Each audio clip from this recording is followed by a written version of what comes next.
Hai hai hai, Shalom, damai di hati, puji nama Tuhan Yesus yang selalu baik untuk orang semua, yang selalu luar biasa untuk orang semua. Tuhan dah berkati patora menjalani torang hari-hari hidup. Nah, adik-adikku yang berkati Tuhan, jumpa kembali dengan Inci Vina dalam pembahasan Bina Anak pelajaran 28 dengan judul Anak yang Hilang, yang pembacaannya terdapat dalam Injil Lukas pasal 15 ayat yang ke-11 sampai 32. Namun sebelumnya Inci mau sapa dulu untuk Inci anak-anak.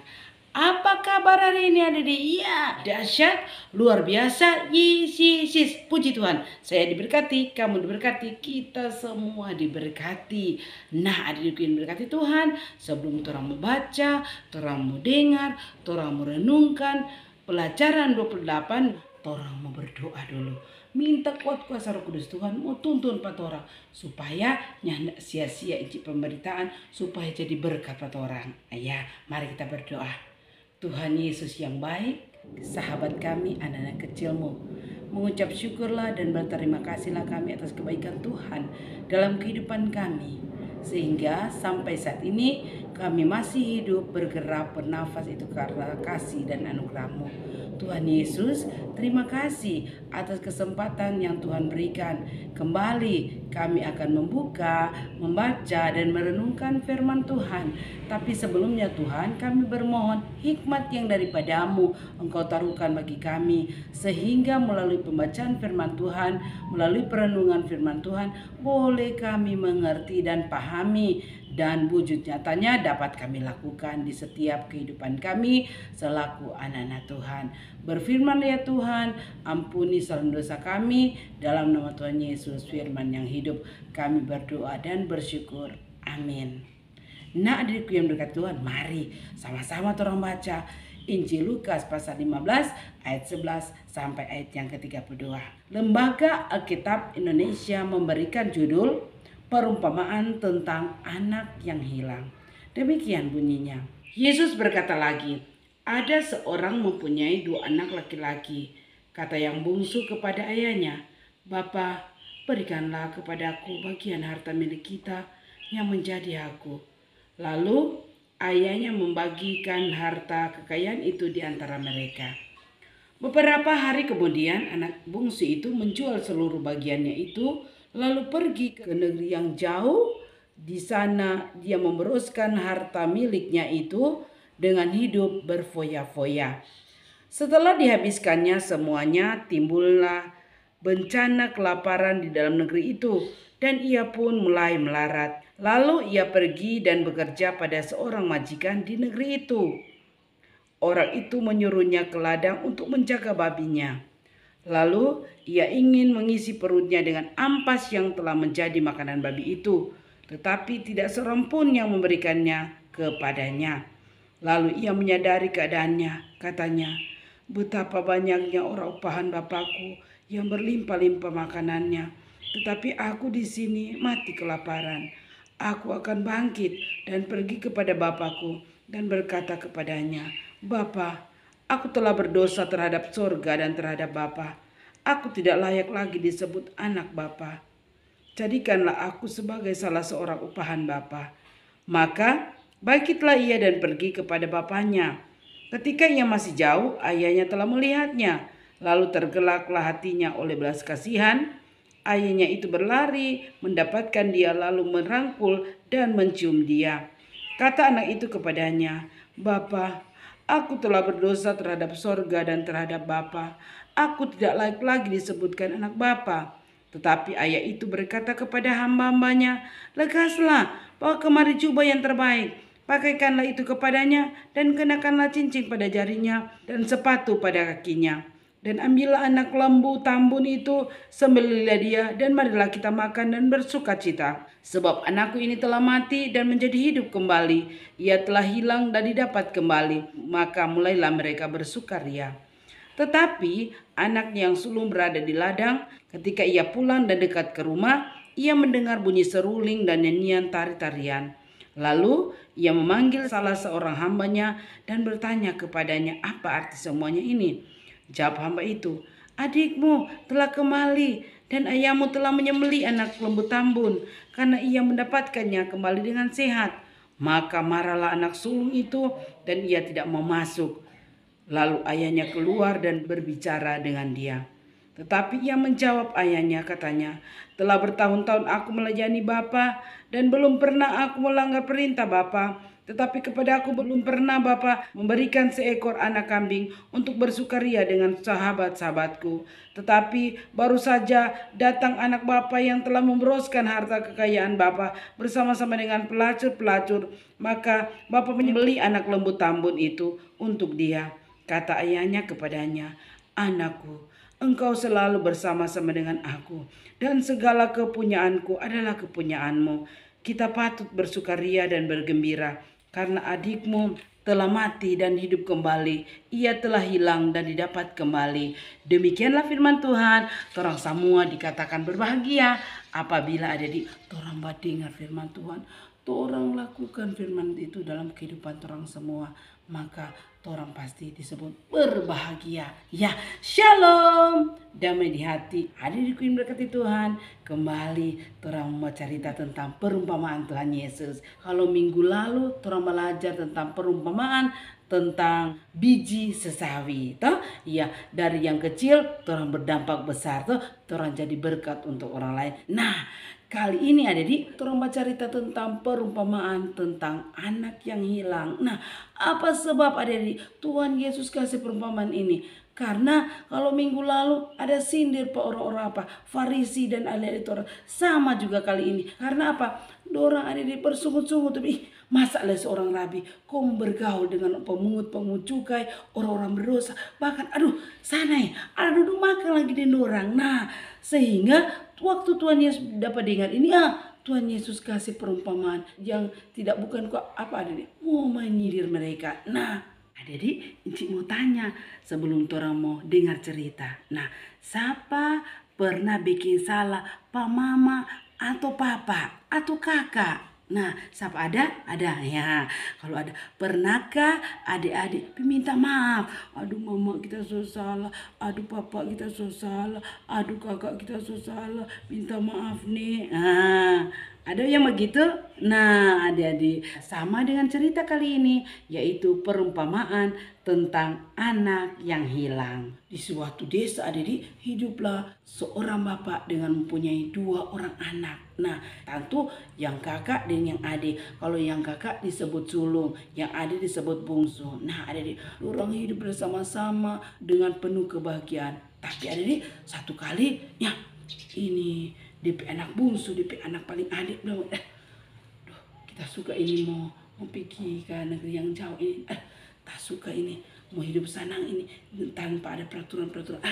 Dia bilang pada bapak, Pak, kasih juga kita apa warisan. Padahal ada di bapak belum mati. Orang Yahudi ada di kalau orang tua meninggal baru kasih apa? Kasih warisan. Tetapi ada ini tuh anak yang bungsu ini so minta walaupun di bapak masih apa? Masih hidup. Tetapi karena di bapak sayang sekali pada dia, ada di sayang sekali pada anak, dia bilang, "Oh iya jedang, tunggu nanti bapak mau apa? Kasih." So kasih berbagi pada anak, tuh harta. Kemudian beberapa hari kemudian ada dia kita mau pergi merantau ini. Dia pergi ke negeri yang jauh ada di bukan main. Betapa sedih kasihan DP papa, bukan main. So kasih harta lagi, so ikut mau. Dia apa? Dia pergi ada di. Dia pergi ke negeri yang jauh ada di sana dia apa? Memboroskan DP harta yang DP papa kasih. Tentunya itu berupa harta yang bergerak. Toh kalau orang-orang Yahudi ada ini boleh menjual tanah. Jadi tentu DP papa ada kasih harta bergerak yang boleh dijual toh. Ya. Jadi adik ini bungsu ini dijual DP harta adik ya dia pergi ke negeri yang jauh. Nah di negeri itu adik dia berfoya-foya, dia minum-minum adik dia berpesta pora adik dia kasih habis DP harta. Nah adik pada saat itu di negeri itu terjadi musibah kelaparan. Ada dia bingung karena DP doi so habis. Jadi dia bingung. Aduh bagaimana ini kita? Kok dia bertanya kerja ada pas orang majikan. Halo, sore bolehkah aku bekerja di sini? Dia majikan. So banyak tapi pegawai. Jadi kita tidak perlu kasih yang pegawai lagi. Tolong kasih akan kerja bagi kita. Oh iya. ada kotek satu pekerjaan, pi jaga akan juga kita pi babi ada piara di sana. Adik-adik, karena itu cuma pekerjaan yang ada, maka adik dia Iko adik-adik itu majikan itu suruh ke ladang menjaga apa adik? Menjaga babi. Nah, adik-adik dia so lapar sekali kasih adik. Dia dapat lihat makanan babi. Sementara dia baca ke babi, dia dapat makanan babi. Nah, makanan babi apa, Dede? Ampas. Aduh, dia so suka sekali mau isi di perut dengan tuh apa? Tuh ampas. Tetapi adik dorangnya nak kasih. Cuma ampas le untuk babi kok dorangnya nak kasih. Aduh, adik, dia so melarat adik. Aduh, kasihan kok dia. Aduh, kasihan muka main. Tapi papa perumah banyak sekali orang upahan, banyak sekali makanan adik. Aduh, kasihan kok di sini kita mati kelaparan. Dia berpikir adik, kok nih, begini Jo, kita mau pergi tapi Bapak, kita mau minta maaf, kita mau bilang, dia rancang adik, dia bilang, Bapak, aku telah berdosa terhadap Bapak dan terhadap sorga. Aku tidak lagi disebut anak Bapak, jadikanlah aku seorang upahan Bapak. Adik, dia langsung bangkit berdiri. Kon dia apa? Dia pulang adik, lantaran dia apa? Melarat. Dia pulang adik pada Pak rumah. Dia pulang. Masih jauh ada di pak sudah apa lihat pada dia. Aduh, di papa ikut apa? Di papa yang lari ada di papa ikut sambut pada dia. Aduh, pokoknya di pak ikut polo, kon di pak ikut cium pada dia. Kasihan anakku. Aduh, kasihan kan udah pulang. Kon dia ikut bilang, oh Bapak, aku telah berdosa terhadap Bapak dan terhadap sorga. Aku tidak layak lagi disebut anak Bapak. Jadikan aku seorang upahan Bapak. Pokoknya biar Bapak mau kasih kerja apa kita kerja, biar Bapak mau kasih jadi pembantu. Biar yang penting kita balik ke Bapak. Kita kasih yang mau suka hidup dengan Bapak. Nah, jadi coba orang lihat tuh, orang sudah aku dapat tuh selama nih Bapak. Aduh, kemana Perino? Ada dari jauh di Papa Solia baru lihat di Pak Sol apa tergerak oleh belas kasihan ada di Papa yang lari pisah sama Papa pada pe anak begitu ada di seorang Papa tuh seorang ayah biar busuk ada di biar DP anak so bikin sakit hati biar DP anak so menjauh ada di dia tetap apa dia tetap terima dia tetap sayang bukan main di Papa kasih itu nah ada di langsung di Papa bilang hei mari baju yang terbaik pada dia kenakan baju yang kau ambilkan cincin kemari kau kenakan pada DP apa jari kau DP kaki kasih pakai sepatu pokoknya kasih bagus pada dia karena tapi anak ini kasih yang baru pulang kasih yang hilang so dapat kepala aduh kasih pokoknya ambil kasih bayi kau jangan lupa nih ambil tuh lembu tambun kau apa potong torong bersukaria torong bersukacita karena tapi anak kasih yang so lama ada hilang sudah dapat kembali nah jadi kasih kita mau sambut dengan sukacita kasih tapi anak so hidup kembali nah ini mulai dorang bersukaria dorang berpesta tuh di lagu-lagu terseruling tarian nyanyian pokoknya dorang bersukacita ada di tiba-tiba DP kakak datang dari ladang. DP kakak bilang, apa ini bunyi tari-tarian ini? Bunyi seruling ini. Ada apa ini patong rumah? Dia pahoba dia. Kebetulan di situ ada seorang hamba. Dia panggil, mari, apa sini? Apa yang terjadi dalam? Aduh kasihan Tuan P adik so ada makanya kasihan Tuan P papa lantaran di sana dia bikin pesta dia potong lembu tambun kon dia pokoknya aduh bikin meriah sekali itu acara sana dulu sebentar bersenang-senang bersuka cita karena Tuan P papa bilang kata DP anak yang mati sudah hidup kembali DP anak yang hilang sudah didapat kembali makanya Tuan P papa dan suruh orang bersuka cita bersukaria mau sambut ini Tuan P adik beda pada dengar itu ada di bukan main kata bapak dia aduh dia rupa apa rasa panas sehingga dia mau masuk dalam rumah itu hamba tadi terus bilang pada bapak Tuhan ada anak yang sulung ada di luar dia bapak keluar bapak berbicara dengan dia langsung bilang nyanda bapak bertahun-tahun kita bekerja pak sama dengan sama seorang hamba nyak pernah bapak panggil tapi teman-teman kau mau apa mau potong lembu tambun baru saja itu tapi ada itu dia kurang ajar dia sok pergi so ambil bapak harta dia boroskan bapak harta kok serta dia pulang aduh kemana bapak sayang pada dia sampai lembu tambun bapak potong tamalin bikin pesta pada dia bukan main dang pokoknya kita nih mau masuk pokoknya kita marah tapi adik tak marah nih bapak adik dia bapak langsung bilang anakku segala kepunyaanku adalah kepunyaanmu Kita patut bersuka cita karena kasih anak adik yang so mati, so hidup kembali, yang hilang, so dapat kembali. Jadi mari juga siang, tolong bersuka cita, tolong yang bersyukur, tolong adik dah kembali. Nah, adik-adikku yang diberkati Tuhan, ya kalau kita simak bacaan firman Tuhan ini, ya itu adalah gambaran tokoh Bapak yang ada dalam cerita tadi, yaitu siapa adik? Yaitu Tuhan Yesus. Dan anak yang bungsu adalah pemungut cukai dan orang-orang berdosa, termasuk torang semua adik. Dan anak yang sulung adalah siapa? Ahli-ahli Taurat, orang-orang Farisi, dan siapa? Dan imam-imam kepala. Orang lihat adik, bukan main toh, Tuhan Yesus di sini, tuh Bapa tadi toh di gambaran Tuhan Yesus. Adik, betapa luar biasanya Tuhan Yesus kasih, sayang adik. Walaupun orang so pergi meninggalkan Tuhan Yesus, tetapi ketika orang balik, Tuhan tetap menerima. Tuhan apa? Ambil patora, pirangku lagi, cium lagi, bukan main Tuhan Yesus kasih adik. Selain itu Bapak, dia rela mengorbankan tubuh nyawanya untuk menebus apa? Torang. Bukan main Tuhan Yesus kasih toh. Torang kadang kalanya kabal adik. Torang bikin dosa terus. Torang nyanda ingat betapa luar biasanya kasih Allah pada orang toh adik. Dan ini yang sulung ini gambaran dari imam-imam kepala dan ahli-ahli Taurat. Ya, dorang ini merasa diri benar. Toh, dorang selalu mempersalahkan apa? Orang lain. Dorang yang suci. Toh, dorang yang mendapat terima tuh orang-orang berdosa. Pemungut cukai. Kita tiap hari di bait suci, jadi kita paling apa? Paling benar toh, paling suci. Dorang nih mau ada di bergaul, duduk dengan pemungut cukai dengan orang-orang berdosa. Nah sekarang orang lihat baru DP judul perumpamaan tentang anak yang hilang. Nah dari kedua anak ini, si sulung dan si bungsu, mana yang hilang? Nah si bungsu, si sulung.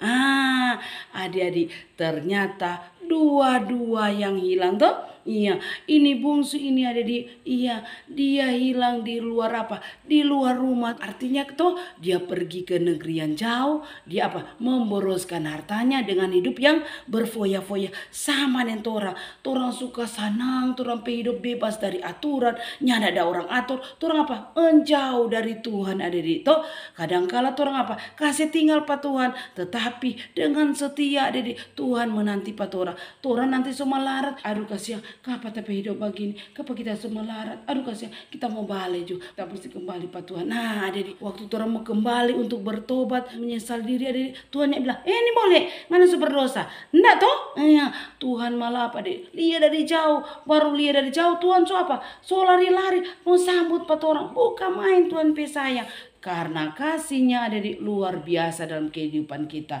Toh DP kasih murni ada di dia apa iko polo, iko rangku, iko cium lagi.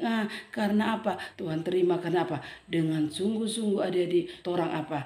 Mengaku dosa dan kesalahan yang torang buat dalam dunia ini. Toh iya, kadang-kala torang nanti menderita, baru torang ingat pas apa? Pak Tuhan. Waktu ada senang-senang, torang apa? Lupa Pak Tuhan. Nanti menderita, aduh kasihan Tuhan, kita so sakit, baru ingat pas apa? Pak Tuhan. Tapi ingat ada di Tuhan apa? Tetap menerima Pak torang. Walaupun torang kotor, torang penuh dosa. Sama deh ini anak bungsu tuh ada di, iya dia masih mau bawa makanan babi, masih mau bawa babi lagi karena dia apa? Menjaga babi. Nah itu sama dengan torang penuh noda, penuh lumuran dosa, penuh kotor ada di, tetapi tetap apa? Tuhan terima patora, Tuhan rangkul, malah Tuhan cium ada di, bukan main kasih Tuhan dalam kehidupan kita. Nah, ada di ini anak yang sulung, ya dia hilang dalam rumah. Dalam arti apa Dede? Ya adik-adik, karena dia tidak menganggap itu bapak adalah bapaknya. Tuh adik-adik, dia bilang, aduh bukan main. So bertahun-tahun kita kerja papa, kok papanya kasih apa-apa tuh? Ini baru saja tuh bapak anak kasih boroskan papi harta, kok papa kasih apa-apa? Berarti adik dia juga hilang dalam keluarga. Dalam arti apa adik? Iya. dia ndak mau terima DP adik.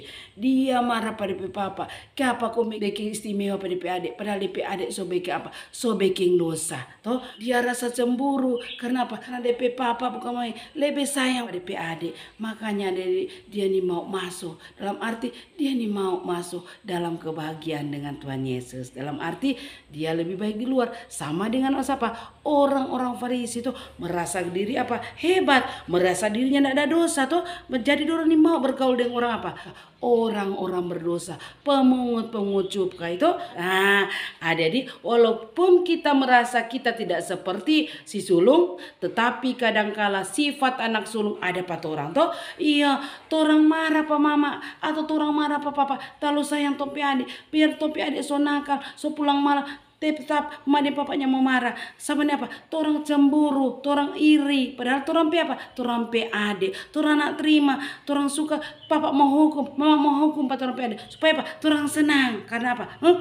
Kita kok anak dengar-dengaran, kita kok anak rajin masuk gereja, kita kok anak rajin berdoa.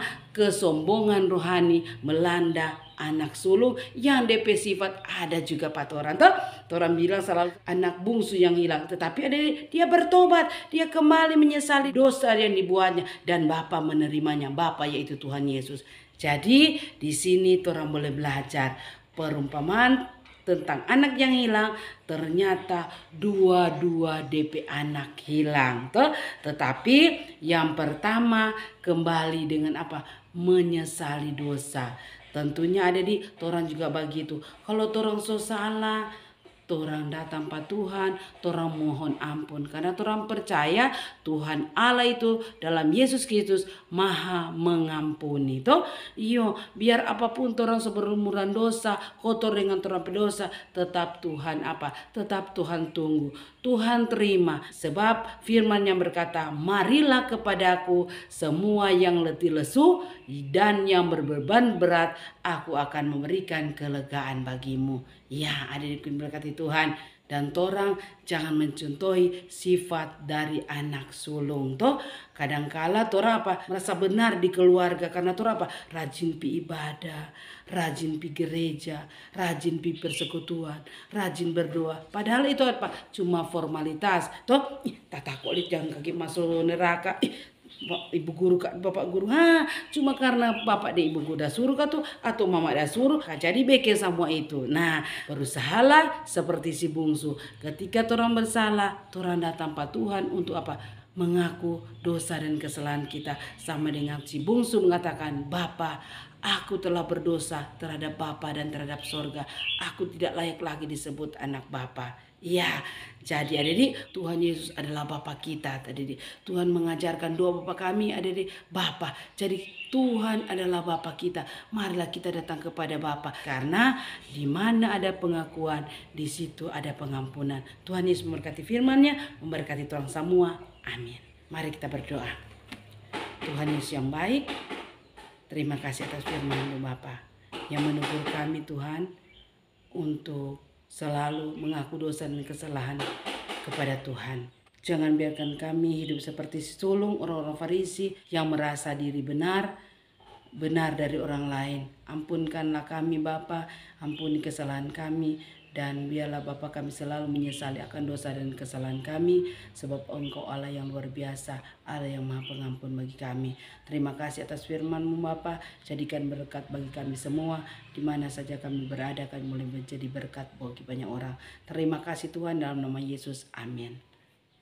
Sampai jumpa, terima kasih.